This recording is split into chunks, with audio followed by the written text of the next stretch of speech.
Hello and welcome everybody to the last day of the Photoshop Daily Creative Challenge. I'm your host Sam Peterson. It's been a fun 2 weeks. Hope you guys have been enjoying these. And today we're going to be going over how to make some process GIFs, however you want to say it, for your work. We're going to be talking a little bit about creating a Behance project if you haven't done that before, kind of wrapping it up with something a little simple but kind of shows you how to present your work. I want to say hi to everyone in the chat, by the way. Good to see everyone. Valdair, Gareth, Jennifer. I realized until the last second I didn't have the chat refresh, so chat wasn't displaying, and then I was like, oh man, that's probably important. General Kenobi, Susan, Odari, Sean, welcome on in. Good to see you all as usual. Love the vintage challenge. Thanks, Paula. I'm glad to hear that. That's great. Yeah, I've been really enjoying seeing everyone's submissions in the Discord. And on that note, hello, Frank. On that note, let's jump into how to join these challenges or how to find them if you have not done so already. So you can go over to the landing page here at behance.net/challenge/Photoshop, and it'll take you to the challenge page here. You'll see this big blue button at the top. That's how you register for these challenges. And if you scroll down a little bit, you'll see all the challenges that we've done throughout these 2 weeks. Now, there's a possibility you're watching this in the future, and if that is the case, the title down below will say Creative Encore. That means this is a replay, but the chat is live. You're welcome to do these basically for the 2 weeks that we do these live, and then there's going to be 2 weeks of replays of the same challenges afterwards. So it gives you a month total to work on these challenges. If you weren't able to do any, if you need extra time for any of them, it gives you some ample time to kind of play around and get those done. And when you do that, you can submit them into the Discord. So let me pull that up real quick. The Discord is going to be the place where you can share these. You can get feedback from mentors and all that good stuff. Let me just reload it here. There we are. So this is the Discord, the Photoshop Discord. And I believe, let me see here. All right, yeah, so we're in the challenge section. If you go to feedback, you'll see the challenge section. And this is where you can look at any of the current challenges that are being done. You can submit your own if you've done any. So for all these challenges that we've done for the next 4 weeks, you're welcome to, or the 4 weeks in total, 2 of live, 2 of replay. You're welcome to post any of those here. If you're posting any from previous challenges, you can go to the past design section, past challenges, and there's design other for your own personal designs. If you have something that's not related to these challenges, but you want to share, get feedback, all that good stuff, this is the place to check it out. Chad, Bruce, good to see everyone. What's up? Andreas. What else? We have mentors in the Discord. I am a mentor myself. We also have Ted. We have Valdair. So any of us might be giving you feedback. If you want feedback, you can give other people feedback. I always encourage you to kind of, give input to other people as well. We have a lot of people kind of getting and receiving feedback, answering questions, asking questions. So it's a very helpful community. So definitely check it out. There's been some really great challenges. I've been enjoying these. Great perspective on this. I think this was an updated one. This looks great. Big improvement for sure with the perspective. So excellent job, everybody. And let me pull this up real quick. I also wanted to mention that with the challenges, you can always find past challenges. If you scroll down, you'll see the dates here. So if you're ever looking for these challenges in the future or any of the challenges that we've done in the previous months, you can find them all down here. And you can also find this button here to get Photoshop if you're completely new and you don't have it, you want to try it out. And there's the chat with the community, which will take you to the Discord. So if you're watching these and you don't have the link put in the chat, you can always find it on the challenge page. So with that, I think we can jump on into some Photoshop. So I thought this would be a good challenge to end it with, to end all the challenges with, because this is really a lesson just on presentation. I don't know if you guys have ever seen me give feedback in the Discord where I post a process GIF. Essentially, I think it's helpful to, if I'm doing like a paint over or I'm tweaking something, sometimes I just find it easiest to show rather than try to describe it like, I was going to say verbally, but through text. But it really helps when you can see the change happen like in real time. Like You can see the image as it was and then see exactly how it changed. So I like to make these process GIFs. And I don't know. I think I've almost made like 200. I think I'm like 190 something that I've done over the years. But I think that's really helpful just to show like how I would tweak something or what I'm trying to verbalize to someone and just show that. But I also do it for showing off my process for different images I've made. So I'll see if we have time today. But I do a lot of character painting. If you guys check out my Behance profile, you'll see I do a lot of like fantasy characters and stuff like that. So a lot of times I like to show this, how I build it up from start to finish. And I think for presentation purposes for your Behance portfolio or anything like that, it's good to show the process. So you've probably seen that a lot of times where you see like the initial thumbnails or sketches, the mock-ups, whatever you're doing, depending on the kind of design that you do. It really is good to show the process, and sometimes you might want to animate that. So I want to show you a little way I do that in case anyone hasn't made animated GIFs in Photoshop before, and you kind of want to see the process. We can go over that briefly. And this is a big reason I advocate naming your layers, organizing your layers, and keeping your documents pretty clean and organized, because it makes things like this much easier. If you need to go back and show the process, find different layers at different stages of development for that particular project. Keeping everything organized is, I don't know, your future self will thank you for it. Oh, thanks, Clarissa. I appreciate that. 200 almost. I forget what I'm at, but I was like, I'm going for that 200. It's actually been a while since I've done it. I don't always do them unless it's just really easy to show compared to tell, but we'll get there. Ted, hello, by the way. I don't know if I said hey to you. Hope you're doing well today. So let's do it. Let's jump into it. You can see I have fairly organized layers. This was from a previous challenge, as you may remember, playing with fire. I thought this was kind of a fun one, so I thought this could be a cool one to do a process of. So first and foremost, I'm going to group the set of layers that we have just to make this a little easier on myself. I'm going to do that with Control or Command G after selecting all of them. I held on Shift, click the top one, and then click the bottom one just to select all of them. And I'm going to expand that. And this way, I can just click on top of the folder, because if you minimize or you hide a layer and you do this command, we're going to do this command in a second. It's Control or Command Alt Shift E. It's kind of a long one. It won't do it. You have to be doing it on top of a layer that's currently visible. So if the group is visible, it works. But it basically takes a snapshot and merges all the layers that are currently visible into one single layer. So I use this all the time for this process, but Control or Command Alt Shift E. There we go. You can see it created a new layer. Little snapshot here. And what I want to do is hide that, and I want to work through the layers and kind of display it in a way that I think would be fun to show it off. So this requires a little bit of thought, but for example, maybe we'll take some layers of the flame off, and that'll be the next stage. Actually, you know what? I may want to work this up from the beginning. I think that would be better. I think that would make a little bit more sense. It really depends how you want to display the piece you're doing. Sometimes I work in very clear stages where it's like line work, flat colors, shadows and light, block in, painting, etc. So if you have a pretty refined workflow, this might be a bit easier. But let's just take everything off at first.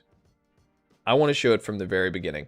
So what I'm going to do is I'm actually going to right click this mask and do, let's see, select that mask, right click, disable layer mask. That's what I want. And from here, I'm going to go back and group it. I think I forgot to group it again. Command or Control G, expand that. There we go. Now I can select the group and do Control Alt Shift E. Create a little snapshot. I like that. I'm going to minimize it. And I like to see it from the beginning because it helps me kind of view like what do I want to show off. So I'm going to do apply layer mask. I'm going to put the, whoops, not apply. Select that layer mask. Oh, there we go. Well, it re-enabled it for us.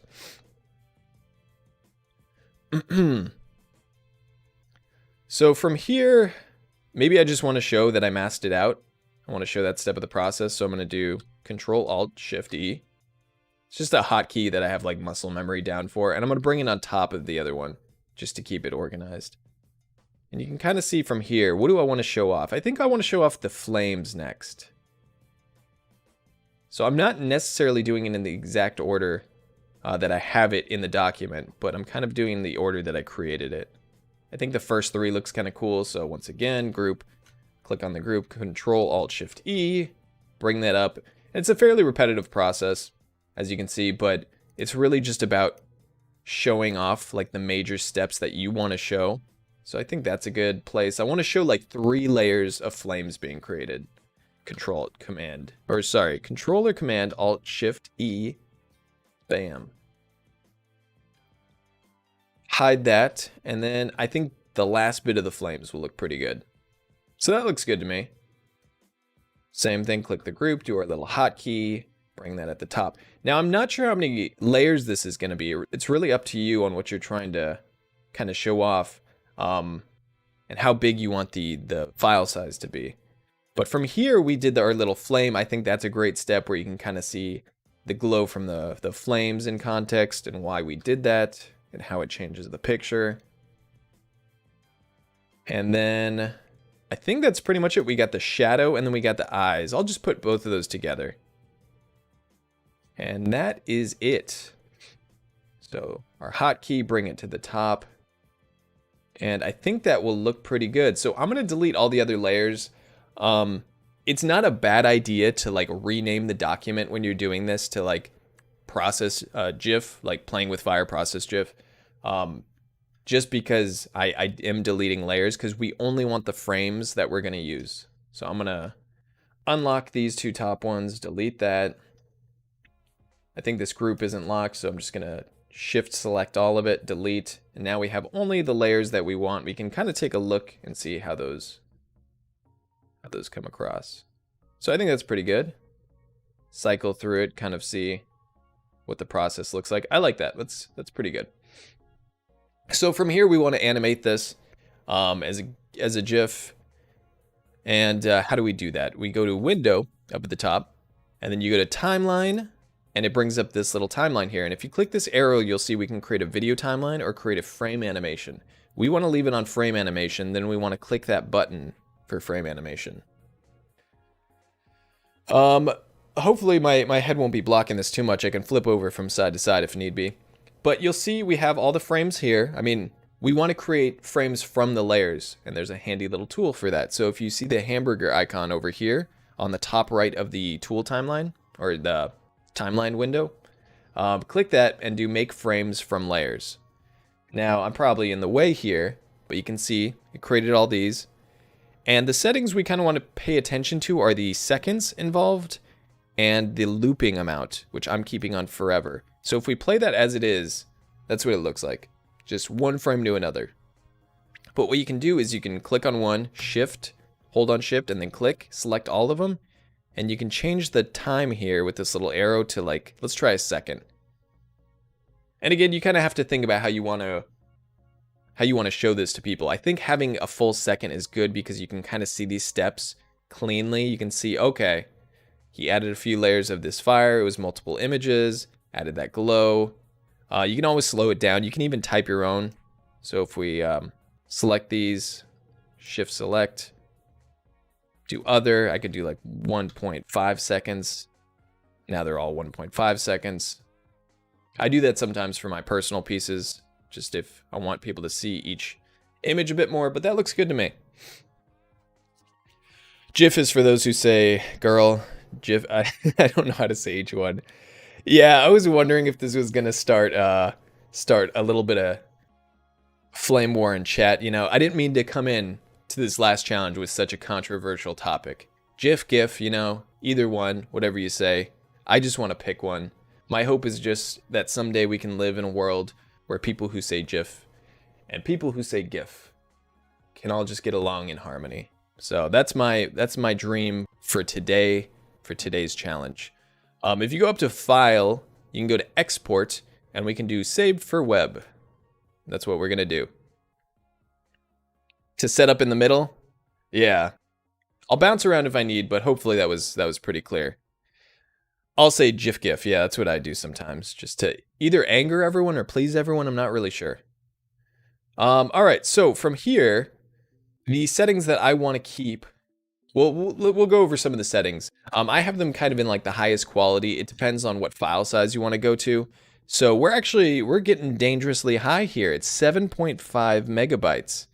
You can see the file size. It's probably hard to see on my screen because it's kind of small. But here in the bottom left-hand corner of this window, it says the size. It says how many. Okay, here it is. Yeah, it says basically all the settings here, 100% dither, 256 colors. So I want to talk about that. Colors is 256. That's the highest amount of colors. If you have less, it's going to be more simplified. It's also going to be a smaller size. But I want the highest quality possible, so I'm going to do 256. Dither I have at 100%. That's basically like the smoothness and transition between colors. Like if 2 pixels are next to each other, it's going to kind of add like an in-between color that blends them, so it's just kind of a smoother color blending. The higher you have that, the bigger the file size is going to be.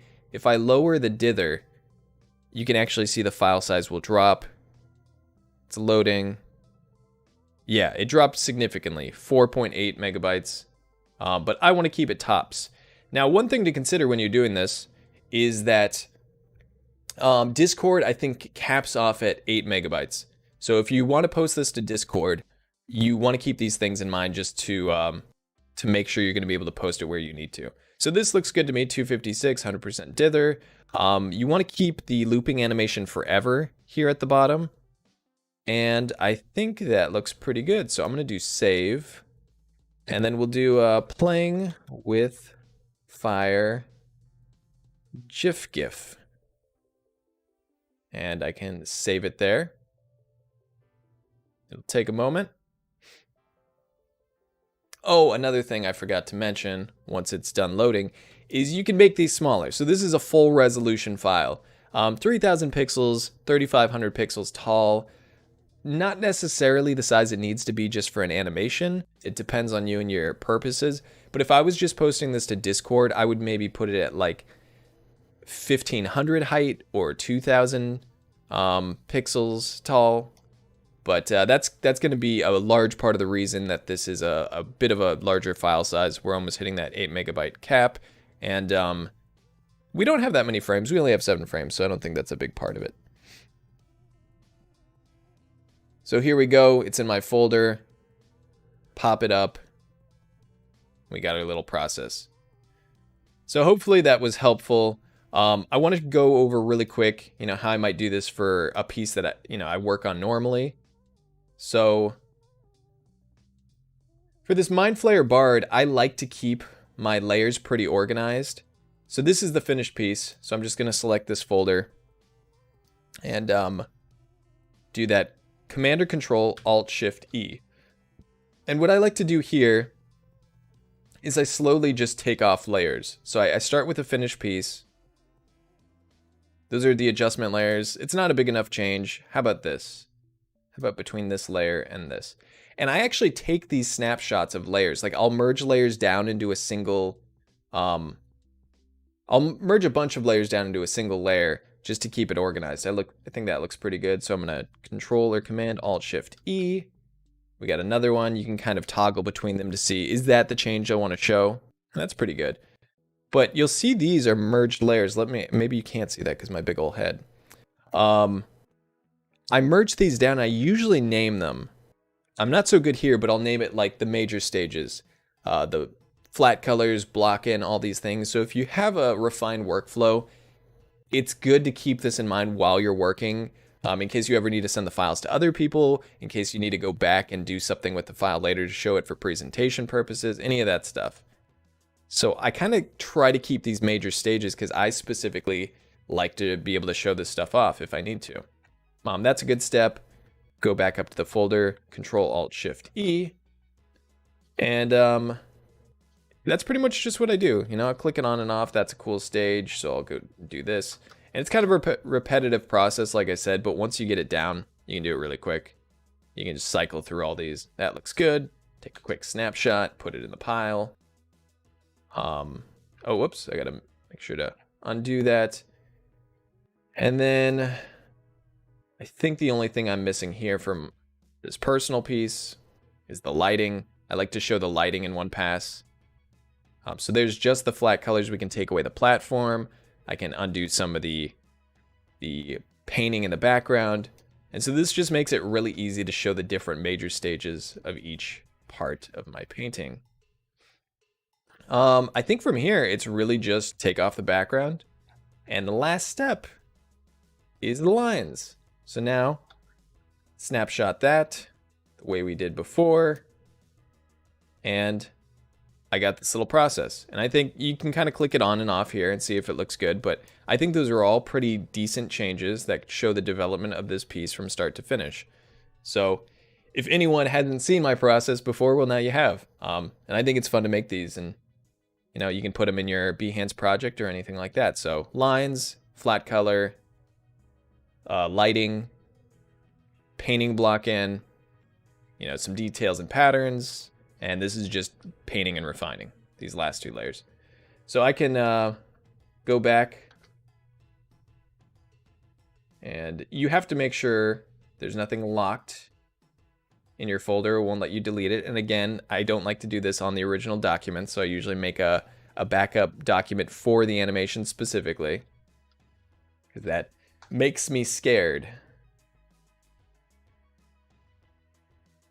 There. Now we have just these layers. I can do the same thing, create frame animation, hamburger menu here in the top right of the timeline, make frames from layers, select one, shift, select the others. I like to do like 1.5 seconds, just so people can see each stage a little bit more clearly.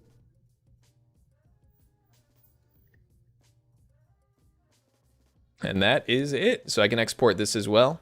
I'll post this in the Discord. I can check the file size before I export it. If the height is a bit too much, we can just do like 2500. This will help us save on size. Yeah, I think the process GIFs are a lot of fun. I love seeing other people when they do it. I think just seeing people's process in general is really exciting because it kind of shows you their workflow, their thought process. And this is a big reason employers and people like to see these in portfolios. It doesn't have to be an animation, but just saving these steps kind of allows you to show them off in images. It allows you to show them off in animations or any way that you want.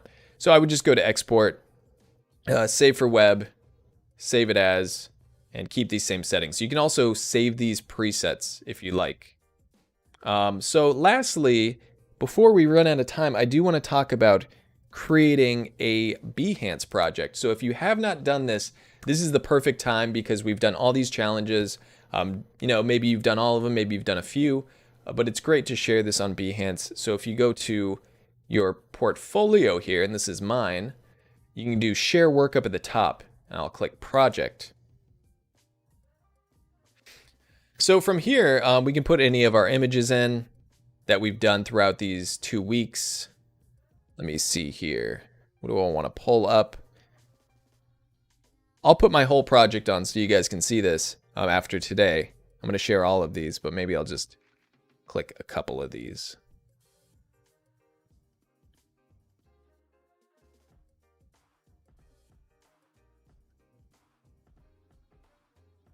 And it's loading. I added a few at once. This one's loading for a bit. This is the, I would probably make this a bit smaller. We did make it quite large. There's the animation. Showing that off on our project. We got the vintage one that we did yesterday. We got the portal. I had a lot of fun with the portal. I had a lot of fun with this one too. So you can set these up in any way you want.